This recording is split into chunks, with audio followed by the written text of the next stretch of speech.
Oke, Bang. Boleh. Bang melihat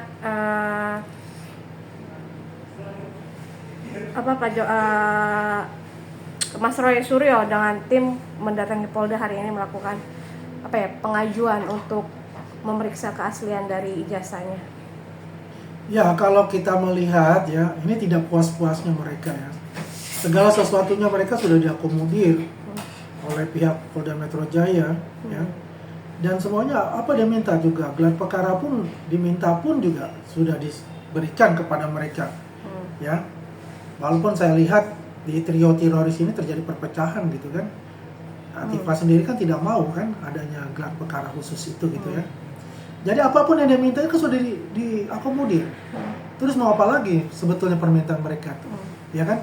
Yang sebetulnya menurut saya narasi-narasi yang mereka bangun ya, yang katanya palsu-palsu dan palsu itu bohong dan bohong itu. Ini kan sudah terbantahkan semua. Statement yang terakhir dari Polda Metro Jaya yang mengatakan bahwa mereka itu hanya klaim ya dalam hal untuk penelitian itu kan. Dan dikatakan juga tidak ilmiah kan apa yang mereka lakukan itu. Itu sudah suatu pembuktian gitu dari apa? Dari aparatur penegak hukum yang dalam hal ini negara gitu loh. Ya. Bahwasannya apa yang mereka lakukan itu ya jelas sekali bahwa itu tersangkanya semakin kuat untuk itu. Ya. Dan itu kan diperkuat dengan gelar perkara khusus itu. Ya, kalau saya melihat apa yang dilakukan mereka itu ya sebaiknya pihak Polda Metro Jaya itu mempercepat aja masuk ke proses penuntutan untuk P21 itu. Ya kalau enggak sebaiknya memang harus ditahan karena seperti ini yang akan terjadi gitu loh. Nah, pihak Mas Roy sendiri menegaskan kalau gelar perkara khusus itu telah diserahkan hasil risetnya kepada Direskrimum gitu dan penyidik terkait dan menyatakan bahwa itu pihak sana mengatakan 99,9% palsu. Ini gimana? Ya, terserah kan sudah dikatakan. Yang dikatakan ilmuwan abal-abal yang mana? Ya kan sudah dibuktikan oleh Polda Metro Jaya kan gitu. Mereka kan berdasarkan asumsi-asumsi mereka, berdasarkan klaim mereka gitu. Tidak sesuai dengan standar yang namanya penelitian itu.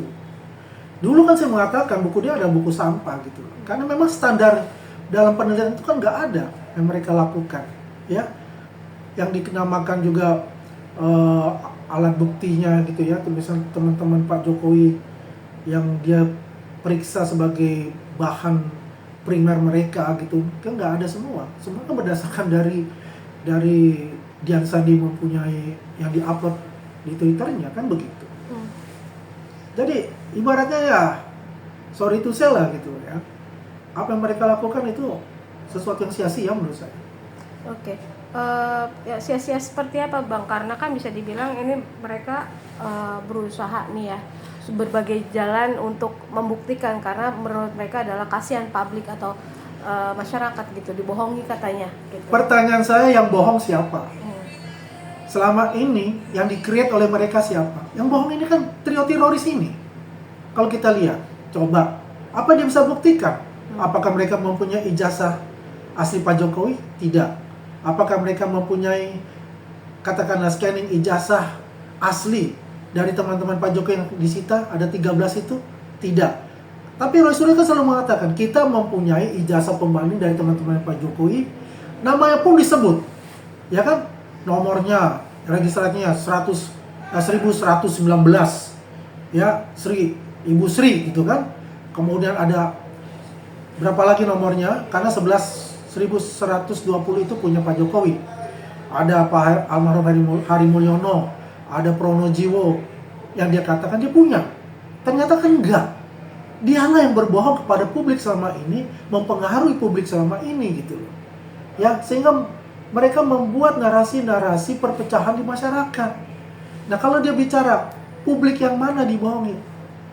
Siapa yang mengatakan publik itu dibohongi? Kecuali kalau pendukung-pendukung mereka gitu loh. Ya berdasarkan survei aja 83% percaya kok apa ijazah Pak Jokowi asli. Ini kan ekses dari yang namanya ya pertarungan kemarin 2024 gitu loh. Jadi ini ingin mulai lagi bagaimana caranya tahun 2026 ini ya jagoan mereka bisa masuk dalam suatu pertarungan ya tanpa ada yang mengganggu misalnya. Kan seperti itu. Nah, Bang, menariknya adalah untuk yang Mas Roy Suryo dan kawan-kawan sendiri kan mengatakan bahwa kemarin sempat menjelaskan analisis terhadap unggahan dari abang yang bersumber dari postingan Dian Sandi itu dan logo UGM itu bisa dikatakan dirusak. Ini gimana maksudnya bang? Ya yang rusak siapa? Apakah UGM merasa dirusak? Satu itu ya kan? Kalau dia bilang scanning ijazah palsu, dia punya nggak ijazah aslinya? Kan nggak punya. Yang dia tunjukkan ijazah itu, akhirnya dia akui kan, itu diangkat di atas angkatan Pak Jokowi, tapi di blur. Itu pun bukan ijazah asli, itu fotokopi. Yang dikatakan ini ada watermarknya, ini ada embossnya, ini ada lintasan apa. Dan dia melihat sendiri kan, ijazah asli Pak Jokowi ada lintasannya, ada embossnya, ada watermarknya. Ya, kalau dia katakan Pak Dian Sandi atau saya nggak ada, tapi saya bisa buktikan secara teknologi. Ya kan? Dengan menggunakan apa? Aplikasi ya, open source software. Itu yang itu orang multimedia tahu semua. Bisa dibuka. Bukan model mereka. Mohon maaf kalau saya tanda kutip, ini abal-abal untuk ya memanipulasi data lah menurut saya. Ya karena mereka sudah jadi tersangka itu, ya sehingga masyarakat atau publik itu percaya kepada dia gitu loh.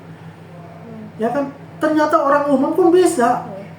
Gitu, tinggal download aplikasinya itu, masukin aja tuh data yang ada di media sosial itu, ya ijazahnya Pak Jokowi yang sudah beredar kemana-mana itu akan terlihat, merahnya terlihat, dia punya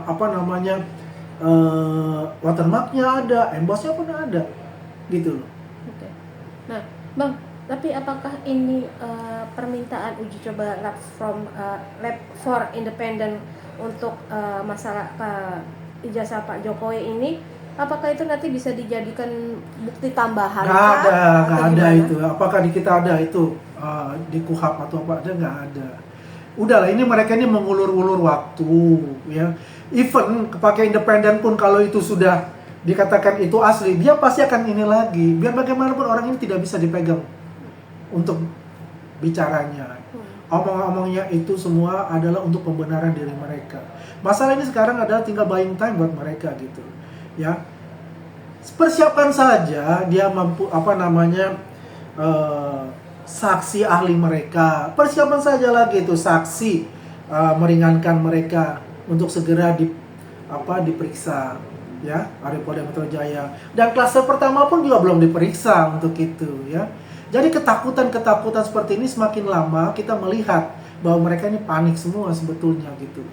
Karena gambaran mereka bahwa Pak Jokowi itu nggak punya ijazah. Awalnya kan itu. Ya kan? Gambaran mereka terkaget-kaget gitu. Ya. Jadi apapun yang mereka lakukan itu buat saya itu sudah end of game. Begitu. Nah, saya sih yang pertama mohon maaf ya. Yang saya dikatakan keluar itu saya sempat melihat di dalam, di lorong itu memang dibuka. Saya melihat dipegang kok sama Ibu Eli. Emang bisa bang? Bisa, kenapa tidak? Kenapa tidak teroris? Ya, tidak dikasih mereka. Saya yakin kalau mereka pasti dirobek. Bisa aja dicek. Itu bisa aja, makanya ada tindakan dari tim kuasa hukum, jangan dipegang. Ya kan? Kalau yang pertama nggak terlalu ini. Pegang kok, mereka bisa lihat, mereka bisa ini kok, saya lihat. Ya kan? Dan teman-teman yang lain lihat. Ibu Eli kan dengan jujur mengatakan itu. Berarti benar-benar bisa ya, dipegang. Bisa pegang, kemarin itu bisa dipegang. Oh, oke. Gitu loh. Kalau buat teroris ini tidak. Oh, memang tidak boleh. Menurut saya ya, memang karena saya tidak ikut. Kenapa begitu? Saya rasa ya untuk mencegah pengerusakan barang bukti. Oke. Ya. Nah, berarti memang sudah dipastikan bahwa Bu Eli itu, pernyataan Bu Eli itu benar ya? Benar dong. Nggak mungkin dia akan mengulang-ulang di semua podcast. Betul kan? Kalau dia berkatakan enggak, pasti podcast yang lain dia tidak akan katakan enggak gitu. Tapi dia konsisten untuk itu. Ini kan makanya saya bilang apapun itu yang kita informasikan, kita apakan, pasti mereka tidak akan percaya dan mereka akan katakan semua itu salah, semua itu bohong dan semua itu palsu. Abang sendiri kemarin sudah sempat memegang bang untuk ijazah tersebut. Saya tidak pegang, dan saya lihat aja. Tapi abang sendiri melihat ya? Ya kan. Dan sebelumnya juga. Oke. Jadi terus terang aja aku bilang, ya, dia mau pakai teknologi, ternyata kok ada teknologi yang mudah orang awam bisa gitu, ya. Dan selama ini kan kita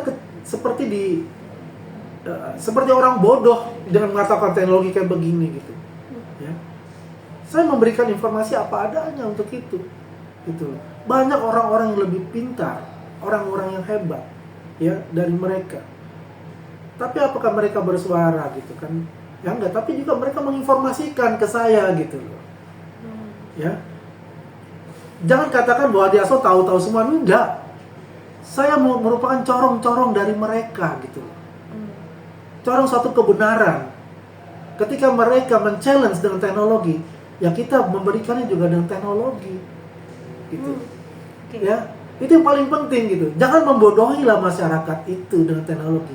Teknologi, ilmu pengetahuan itu dibuat untuk mempermudah masyarakat, mempermudah rakyat untuk menggunakan teknologi itu gitu loh. Jangan mengaburkan hal itu sehingga masyarakat merasa ya apa ya, mereka yang paling pintar. Enggak. Udah ada aplikasi software. Ya, bayangkan. Yang namanya Fatal et al itu 2002. Mantik 2006, sudah lama dong. Udah berapa tahun? 13 tahun itu. Ya. Yang pertanyaan saya, kenapa dia nggak ungkapkan seperti itu? Kalau dia ungkapkan seperti itu permainannya, dia tidak hanya menggunakan ROI yang dibilang, ya kan? Range of image itu. Pakai aja itu tadi. Itu bisa kok dia. Semua orang bisa kok untuk itu. Saya aja bukan orang IT. Saya dengan teman saya Irjan bukan orang IT, tapi dia orang multimedia, dia bisa tahu langsung setelah mendownload itu aplikasi.